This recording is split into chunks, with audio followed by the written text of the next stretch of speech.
430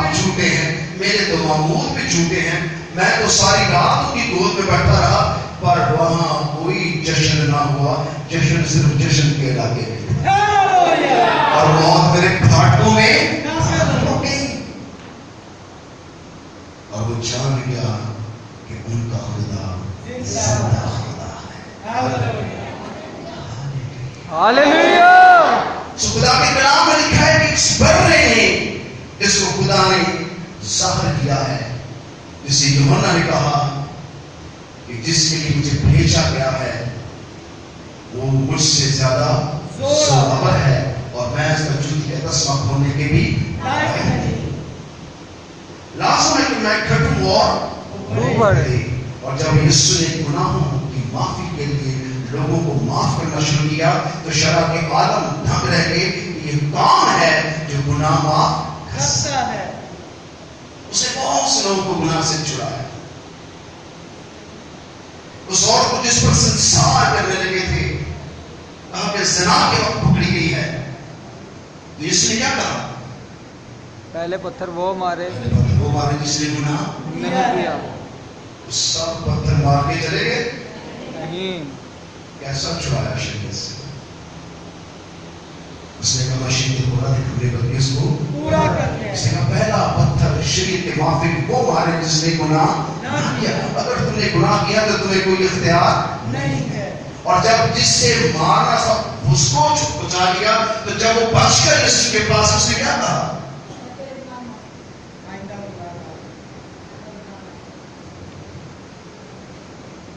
اس نے کسی نے تجھ پر پتھر نہیں اٹھایا؟ اس نے کہا نہیں۔ اس نے کہا میں بھی تجھ پر کو حکم جاری نہ کروں گا کیونکہ میں مجرم ٹھہرانے نہیں گیا بلکہ معاف کرنے گیا۔ ہاللویا۔ سو اس نے اور اس کو کیا کہا؟ جب تیری گناہ معاف اور آئندہ گناہ نہ کرنا۔ سو بہت حیران ہوتے تھے جب یسوع کسی کے گناہ معاف کرے۔ جب اس شخص کو جس کو کھنڈونے کے ساتھ باندھ کر چھت ادھیڑ کر یسوع کے پاس اتارا گیا تو وہ پوری طرح پیرالائز تھا، اس کے ہاتھ پاؤں ٹیڑھے تھے اور وہ مدت سے اس چارپائی پہ لیٹا ہوا تھا جسے باندھ کر اس کے سامنے اتارا گیا۔ تو یسوع نے اسے کیا کہا؟ یسوع نے اسے کیا کہا؟ نام نہیں پڑھتے۔ اس نے بلیری کا تھا اٹھا اپنے چارپائی اٹھا، اس نے اس کا ہاتھ پکڑا اور کہا جا تیرے گناہ معاف ہو گئے۔ جب اس نے اس کے گناہ معاف کیے تو وہ اٹھ کھڑا ہو گیا۔ ہاللویا۔ جب معاف کرنے والا حقیقی ہو جو آپ کو معاف کر سکتا ہے تو پھر آپ کا موت میں سوئے ہوں آپ کو اٹھنا پڑتا ہے۔ جب خدا انسان کو معاف کرتا ہے تو اسے اٹھنا پڑتا ہے، اسے زندگی میں لوٹنا پڑتا ہے، اسے گناہ سے نکلنا پڑتا ہے، اسے بیماری کو چھوڑنا پڑتا ہے کیونکہ معاف کرنے والا حقیقی معاف کرنے والا ہے۔ ہاللویا۔ ہاللویا۔ اس وقت قوم میں امتی بدنصیب ہے جو آپ کی گناہ معاف کر سکتا ہے، اس سے آپ معافی نہیں مانگتے۔ ہمارے مسیح لوگ بھی نامی مسیح ہیں، وہ حقیقی طور پر اگر اپنے آپ کو خدا کے سامنے پیش کریں، معافی مانگے، توبہ کریں، واپس مانیں تو ان کی خدا کی قدرت انہیں معاف کرنے کی قدرت رکھتی ہے۔ اور حقیقت بات ہے جب وہ معاف کر دیتا ہے دوبارہ وہ مجرم نہیں ٹھہراتا ہے۔